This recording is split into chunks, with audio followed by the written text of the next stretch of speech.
चलिए, स्वागत है सभी का एक बार फिर से हमारे सेशन में। आज के सेशन में हम चर्चा करने वाले हैं एक बुक के ऊपर। तो ये बुक अभी जानते हैं हाल ही में प्रकाशित की गई है पूर्व अमेरिकी विदेश मंत्री माइक पोम्पियो के द्वारा। इस बुक का नाम है नेवर गिव एन इंच। तो क्यों चर्चा में रहने वाली है ये बुक, या हमारे लिए क्यों इम्पोर्टेंट है ये समझने के लिए इसलिए इम्पोर्टेंट हो जाती है क्योंकि इस बुक के द्वारा दावा किया गया है कि भारत ने जो 2017 में सदस्यता ग्रहण की है आपकी क्वाड की, तो क्वाड में वो सदस्यता आपके चीन के दबाव के चलते ली है, यानी कि चीन की आक्रामक नीतियों के चलते भारत को क्वाड की सदस्यता लेनी पड़ी है। तो सीधा सीधा यहाँ पर आरोप लगाया गया है और बताया गया है कि भारत चीन के दबाव में आकर क्वाड का सदस्य बनता है। तो इसमें कथन के चलते अगर इस बुक की बात की जाए, इस बुक में जो आपके अमेरिकी विदेश मंत्री है जो डोनाल्ड ट्रंप के टाइम पर विदेशी मंत्री थे, यहाँ पर विदेश सचिव कहा जाता है अमेरिका में इनको, तो उन्होंने बुक लिखी है नेवर गिव एन इंच। और इसी बुक के द्वारा दावा किया गया है कि भारत चीन की आक्रामक नीतियों के चलते क्वाड का सदस्य बना।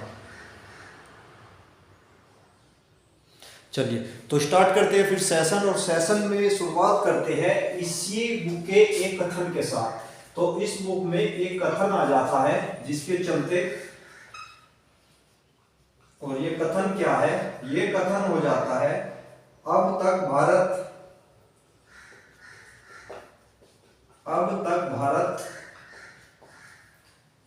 गठबंधन प्रणाली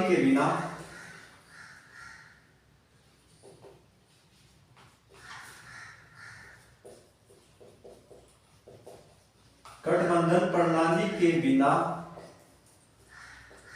अपना रास्ता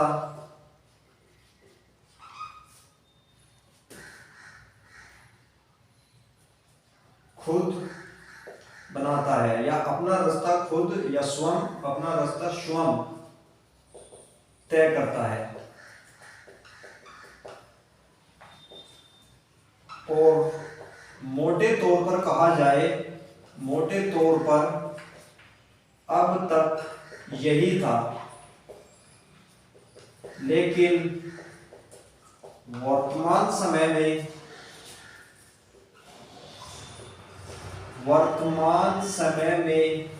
चीन के चलते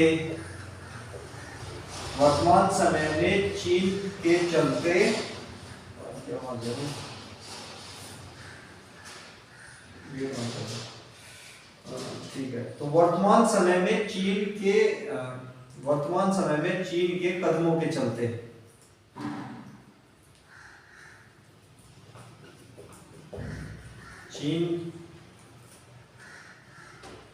चीन के कदमों के चलते भारत को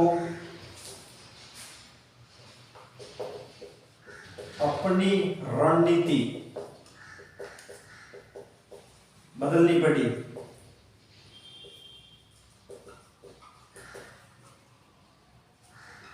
तो ये कथन है जो कि इस बुक में दिया हुआ है, और इस कथन के आधार पर आप कह सकते हैं इसमें दावा किया गया है कि विदेशी नीतियों में बदलाव जो किया गया है इंडिया के द्वारा, वो किया गया है चीन के आक्रामक कदमों के चलते, यानी कि चीन की आक्रामक नीतियां।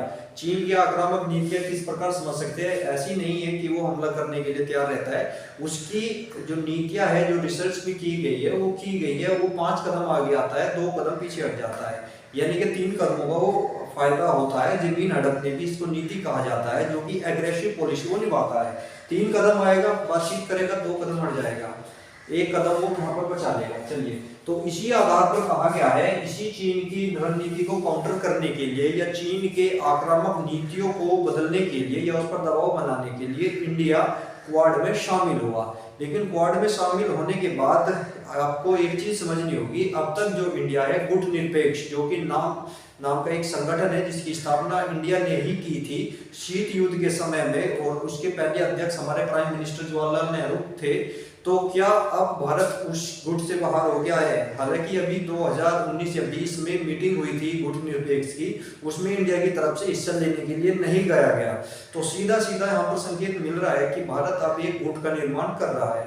लेकिन अभी इसकी आधिकारिक पुष्टि नहीं है इस पर। इसी कथन को टैकल करने के लिए आपके विदेश मंत्री एस जयशंकर जी ने बयान दिया था कि कहा था अपने अपने हितों को ध्यान में रखकर रणनीति बनाई जाती है। यानी कि ऐसा नहीं है कि रणनीति हमने एक बार तैयार कर ली तो वो पूरी लाइफ टाइम के लिए होगी, वो हितों के आधार पर समय के अनुसार बदलती रहती है। तो ये यहाँ पर एस जयशंकर जी ने इस बयान को काउंटर करने के लिए कहा है। तो चलिए आगे समझते हैं इस बयान के आधार पर दावा क्या मिलता है। तो यहाँ पर जो दावा किया गया, ये दावा किया गया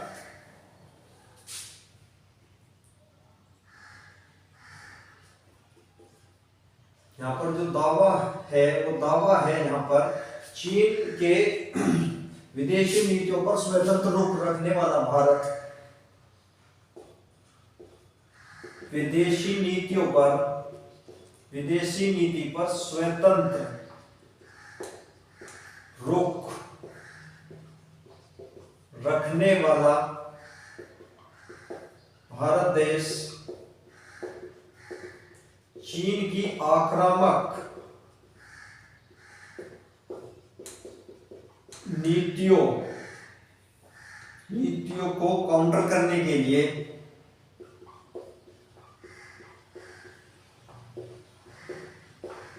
क्वाड समूह का सदस्य बनता है।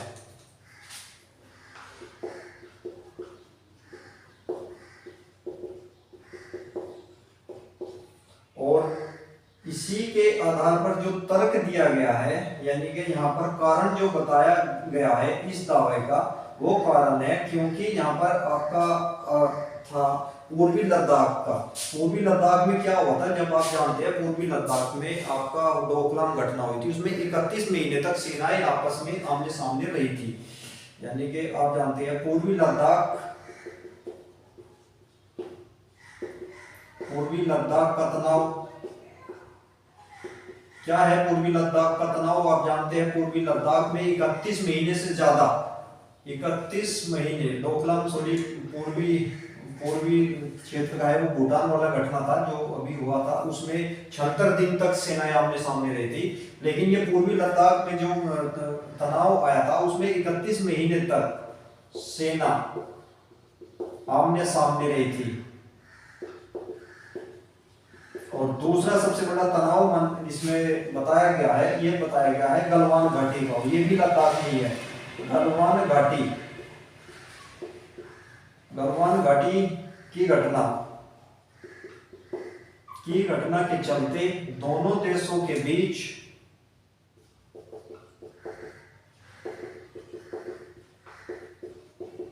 द्विपक्षीय संबंध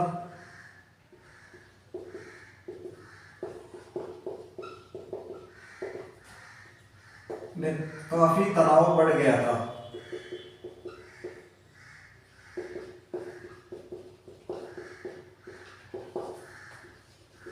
तो इन्हीं चीज को आधार बनाकर और इसी का हल निकालने के लिए, इन कारणों का हल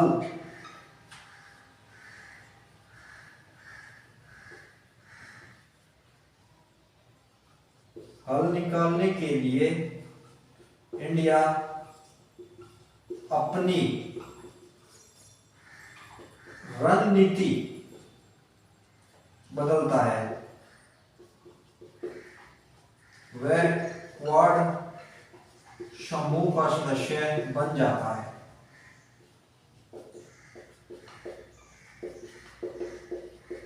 तो जब क्वाड समूह से इतना बड़ा ऑब्जेक्शन क्यों उठाया जा रहा है, यानी कि क्वाड पर क्यों इतनी बड़ी आपत्ति लगाई जा रही है। अगर हम समूह की बात करें क्वाड के, तो हम सदस्य है ही, हम G20 में भी इस समय अध्यक्षता कर रहे हैं, UNFC में हम दिसंबर तक क्या थे, हम अस्थायी देश बने हुए थे।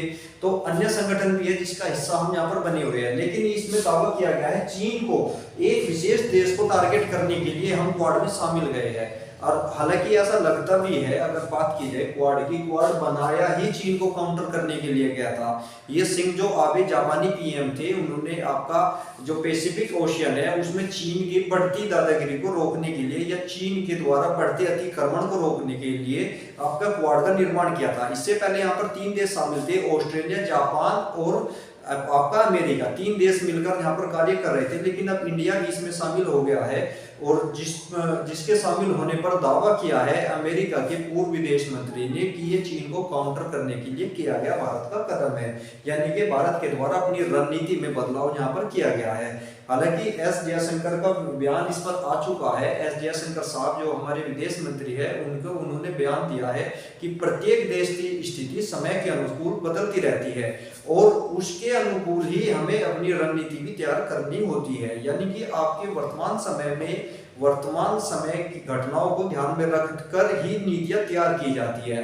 ऐसी नहीं है कि पास्ट की नीतियां आगे तक लागू रहेगी। और ये बात सही भी है, सभी देश अपने हितों को ध्यान में रखकर अपनी नीतियों में समय समय पर बदलाव करते रहते हैं।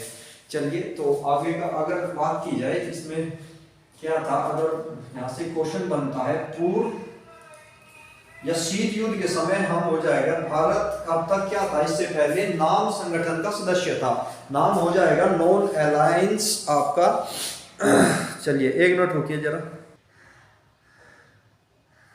चलिए, तो अगर बात की जाए यहाँ से, इससे पहले भारत कौन सी नीति को फॉलो करता था, 1 मिनट बस भाई, थोड़ा सा पूर्व की नीति की अगर बात करें, यहाँ पर पूर्व नीति जो भारत अपनाता था उसे कहते हैं गुट निरपेक्ष नीति, गुट निरपेक्ष नीति। और इसी के आधार पर तर्क दिया गया है, तर्क, भारत शीत युद्ध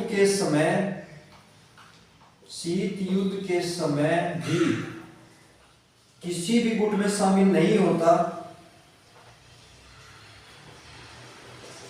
शामिल न होकर अपना अकेले या गुट निरपेक्ष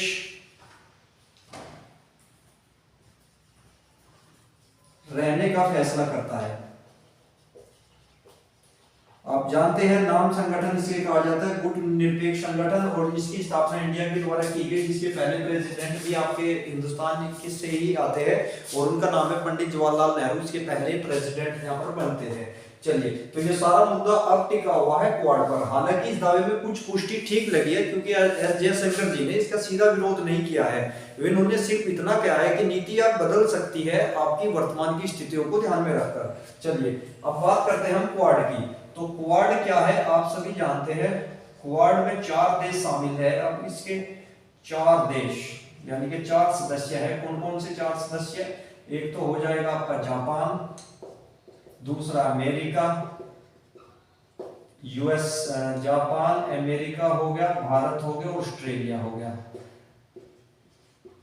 2017 से इंडिया इसमें शामिल होता है। अगर बात की जाए ये क्वाड संगठन की किसकी उपज है, अगर यहाँ पर बात करें उपज की, तो ये उपज है जापानी पीएम की, जापानी पीएम जिनका नाम है शिंजो आबे। हाल ही में इनकी मृत्यु भी हुई है गोली मारकर, लेकिन वो मृत्यु इससे कोई लेना देना नहीं है। उनकी मृत्यु हुई है प्रचार के दौरान एक गोली मारकर उनके ही देश के व्यक्ति ने की है। और जापानी पीएम शिंजो आबे, इनके दिमाग की ये उपज थी। और कब की उपज है? 2004। वहीं अगर हम बात करें इस संगठन की स्थापना कब की गई, तो ये स्थापना होती है 2006। नहीं, स्थापना नहीं, प्रस्ताव। उपज तो दिमाग में थी, लेकिन इसका प्रस्ताव कब रखा गया? ये रखा गया 2006 में। और इसका कारण क्या था? कारण था आपका एशिया पैसिफिक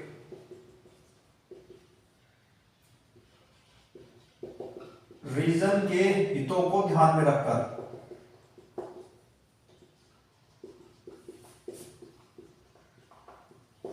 अगर बात करें यहां पर इसके गठन की, तो यह गठन हो जाता है 2007 में। लेकिन 2007 के बाद क्या हुआ? जो ये अबे है आपके शिंजो अबे,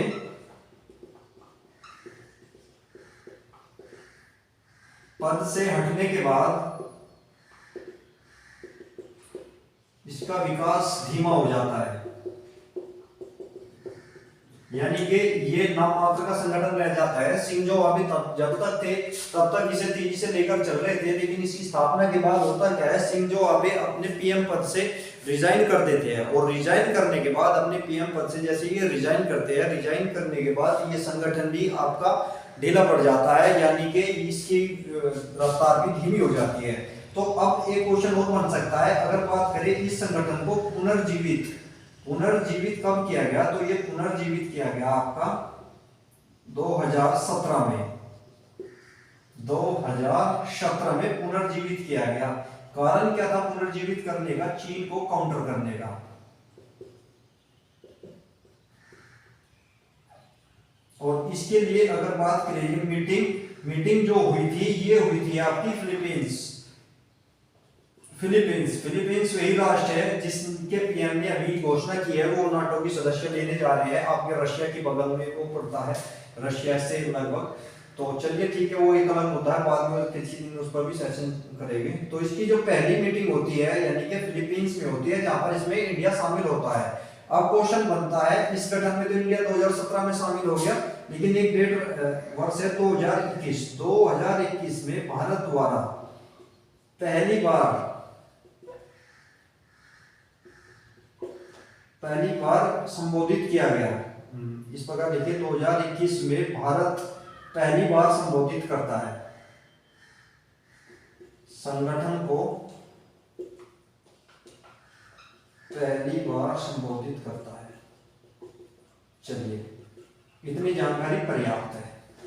हालांकि यहाँ से क्वेश्चन बनना न के बराबर ये है, लेकिन फिर भी इस बुक का हमें पता रहना चाहिए इसमें क्या दावा पेश किया गया है। इधर का कट गया क्वाड वाला। चलिए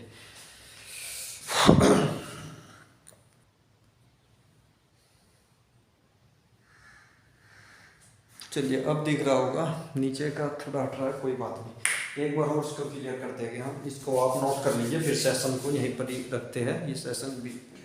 चलिए तो ये क्या है, इनकी बुक का नाम पूछ सकता है, अगर इनकी बुक का नाम याद रखना, नेवर गिव एन इंच इनकी बुक का नाम है। किनकी बुक है ये? माइक पोम्पियो की बुक है, जो कौन है सभी जानते हैं, पूर्व अमेरिकी विदेश मंत्री माइक पोम्पियो है। दावा इनका सभी जानते हैं, क्वाड में भारत को शामिल होने को लेकर दावा किया गया है कि भारत अपनी गुटनिरपेक्ष नीति को अब छोड़ चला है।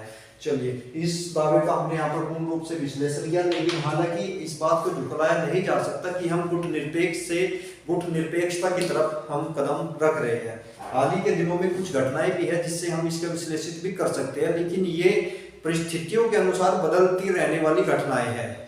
वर्तमान समय में भारत की मांग है, या भारत की जो आपकी घटनाएं है या मुद्दे हैं, इनकी मांग है कि भारत एक शक्तिशाली गुट का हिस्सा होना चाहिए।